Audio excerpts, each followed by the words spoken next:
Outside a luxury restaurant, rain poured down.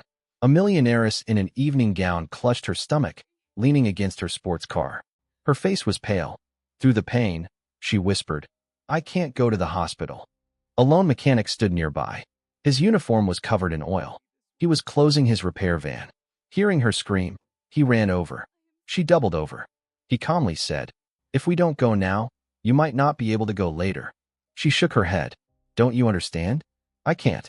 He knelt down and looked into her eyes. "I understand. I understand." I said the same words. And I buried someone I loved. Her world stopped. His name was Jack Turner. He was 37 years old. He was a lone mechanic and the owner of a small mobile repair business. He fixed cars wherever they broke down. His daughter, Lily, was 8 years old. She loved to draw cars and dreamed that one day her father's van would never break down again. Jack was a widower. His wife had died 3 years earlier. She had waited too long to go to the hospital for stomach pains. By the time Jack carried her out the door, it was too late. That night was etched in his memory. He made a promise: never let anyone, never put off emergency care again. A woman in the parking lot said. It was Camilla Rhodes, 32, a self-made millionaire in real estate. She was known for her coolness, never showing weakness, and making the right deals. But no one knew her secret. When Camilla was 9, her mother was hospitalized and never left. Camilla waited for hours in the hallway. She heard the beeping of machines, the screams of doctors, the smell of disinfectant, and then the doctor knelt down and uttered words that broke her. "I'm sorry, we did all we could." From that day on, Camilla swore she'd never set foot in a hospital again, never smell that smell, never hear those machines, never wait in those hallways. She'd rather sit than stand in front of those doors. Tonight, Camilla had just finished a raucous charity gala. She'd been feeling a stomach ache since midday, but she ignored it. She kept drinking at a 2-to-1 ratio, kept signing contracts, kept smiling for the cameras. By the time she reached the parking lot, the pain had become unbearable. Cold sweat poured down her face, her vision blurred, her heart pounded.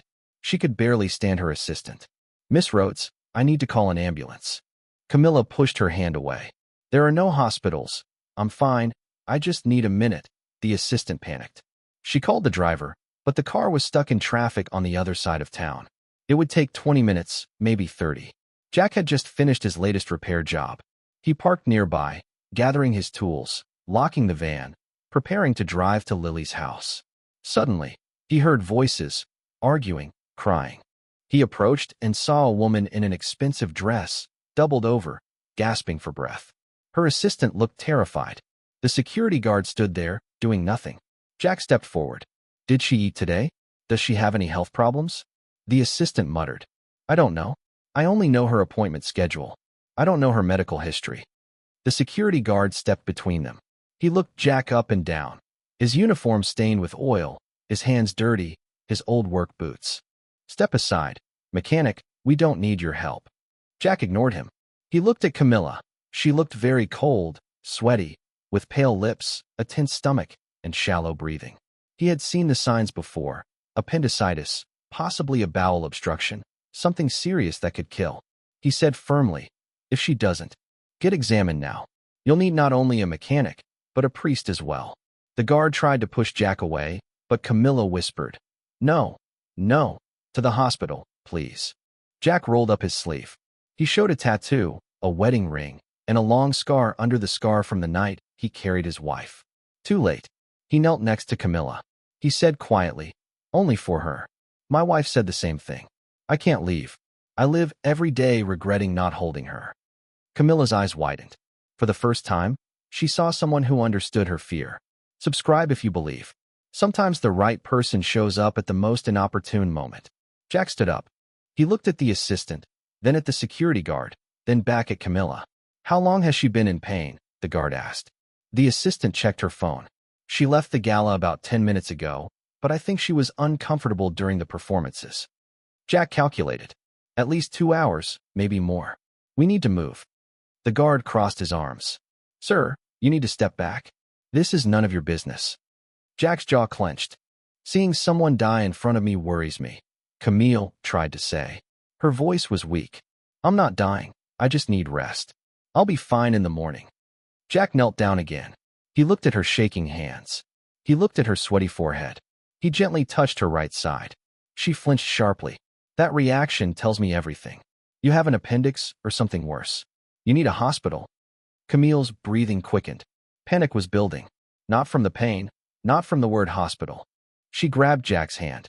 Her grip was surprisingly strong. You don't understand. This place took my mother. I was 9. I was sitting in the waiting room. I heard the machines. I heard them scream code blue. I never saw her again.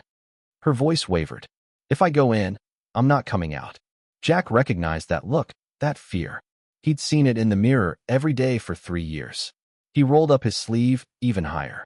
He showed her the entire tattoo, a wedding ring with the date, and below that, a scar. This scar is from the night I broke down the hospital door, trying to get to my wife faster. Security had to pull me away. I was too late. She collapsed in the hallway. I watched them try to save her.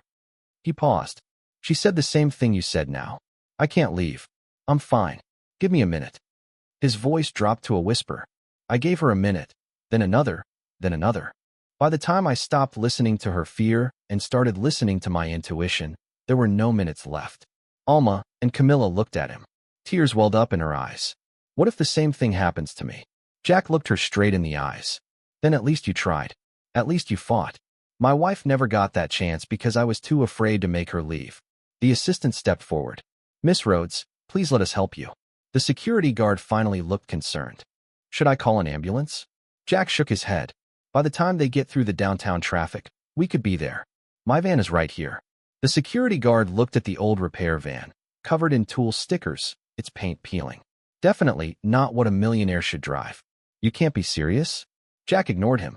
He looked at Camilla. I'm not asking your permission. I'm not asking your employees. I'm asking you. Do you trust me, Camilla?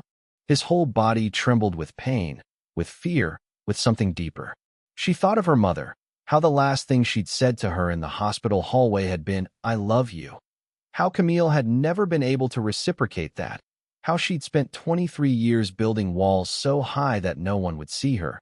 And now this stranger, this mechanic with oil on his hands and grief in his eyes, was offering her something no one else could, a second chance. She barely nodded, but it was enough. Jack didn't wait for anyone's approval. He slipped one arm under her knees, the other behind her back, and lifted her. The guard stepped forward. Sir, you can't just take her. Jack turned, his voice steely. Look, you can call the police, you can call her lawyers, you can call anyone. But right now, I'm the one saving her life. He carried Camille to his van. The salesman ran ahead to open the door. Inside, everything was completely different from Camilla's world. No leather seats, no luxury, just a passenger seat with a blanket and a child's drawing taped to the dashboard. Lily had drawn it last week, their van with wings and the words, Daddy fixes everything written on it. Jack helped Camilla into the car. He carefully buckled her seatbelt, grabbed a clean towel, and pressed it into her hand. If you feel like throwing up, use this. If the pain gets worse, squeeze my hand. Don't be brave, just tell me. He walked around to the driver's side of the car and started the engine.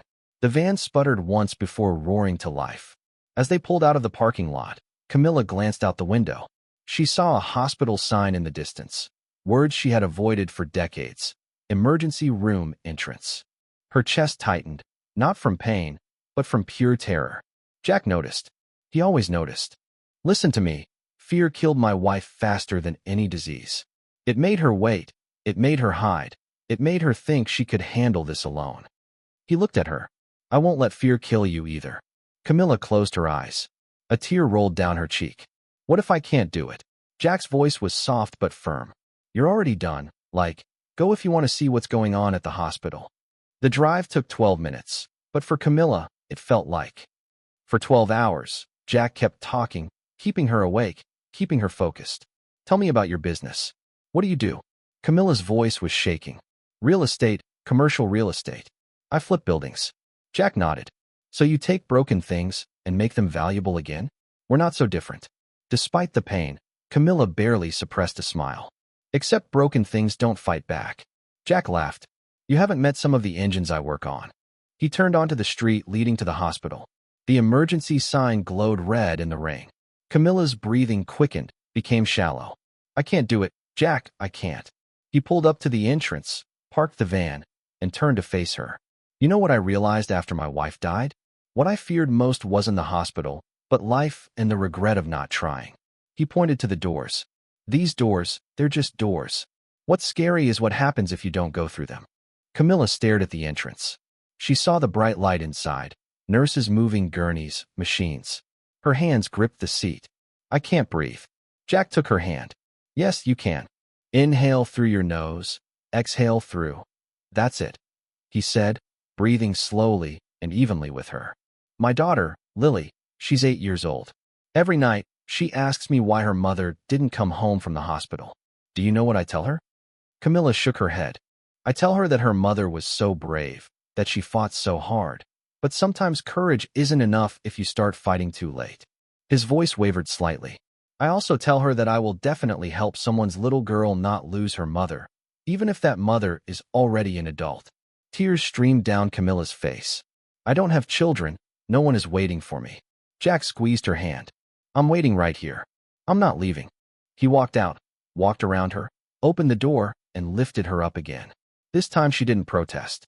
As they approached the automatic doors, Camilla buried her face in Jack's shoulder. I can't look. Then don't. Just hold on. The doors opened.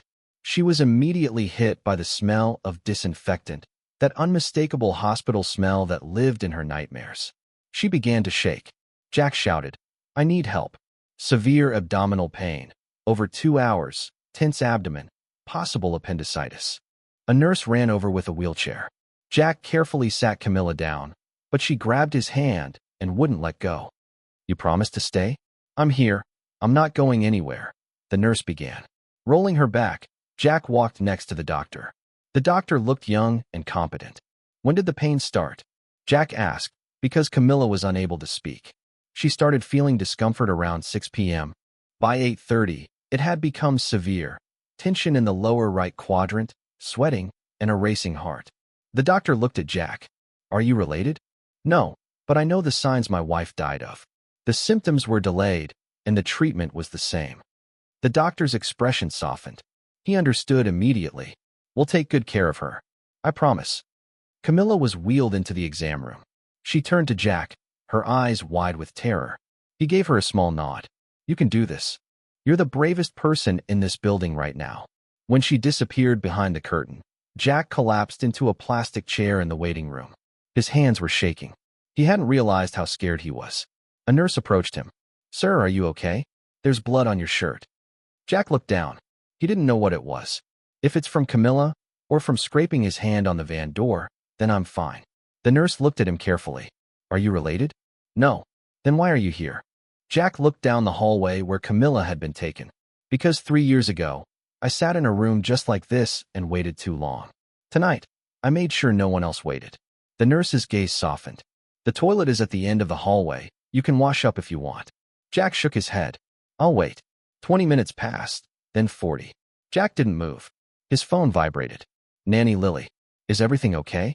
Usually you're home by now. Jack texted back. Ambulance. I'm at the hospital.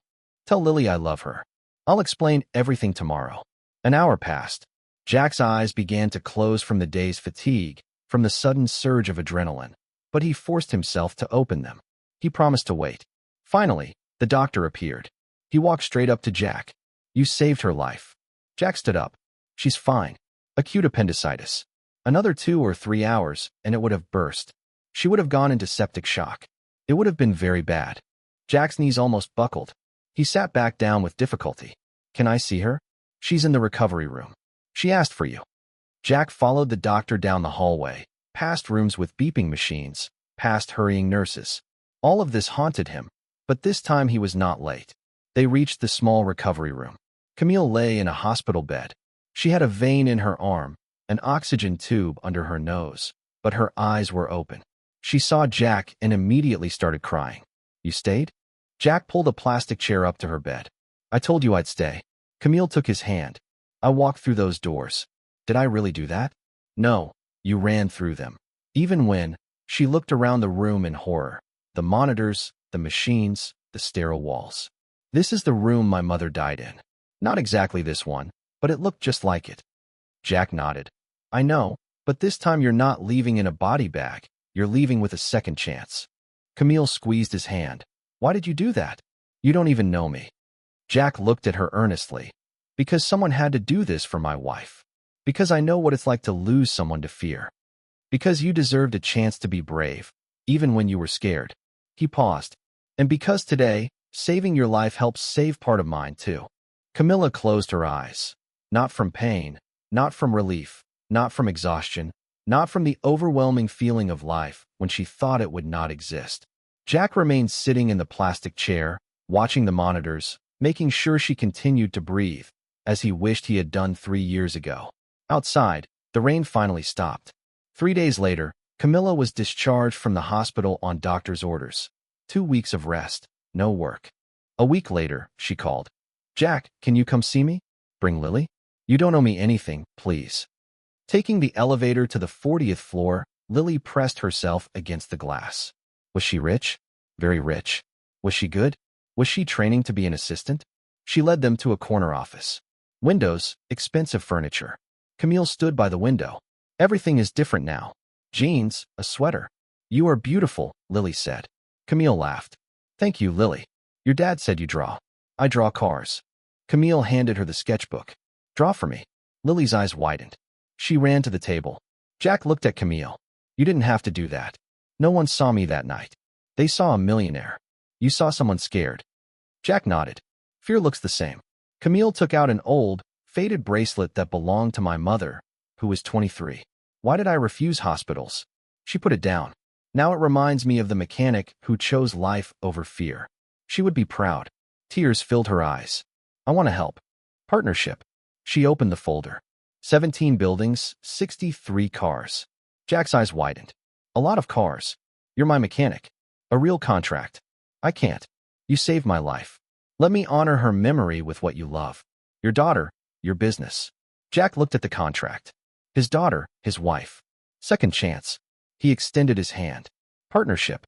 They shook hands. Lily. Papa looked up, his sketch pad depicting Jack's van. The new paint, the logo, the fenders. Second chance garage. Jack's breath caught. Your daughter named your company, Camille smiled. Jack knelt down and hugged Lily for the first time in 3 years. The future meant life. Camille watched them. The two people who saved her. The hardest doors lead to a second chance. When it starts, Jack asked, I'm ready tomorrow. Can I design more? Lily asked, as many as you want.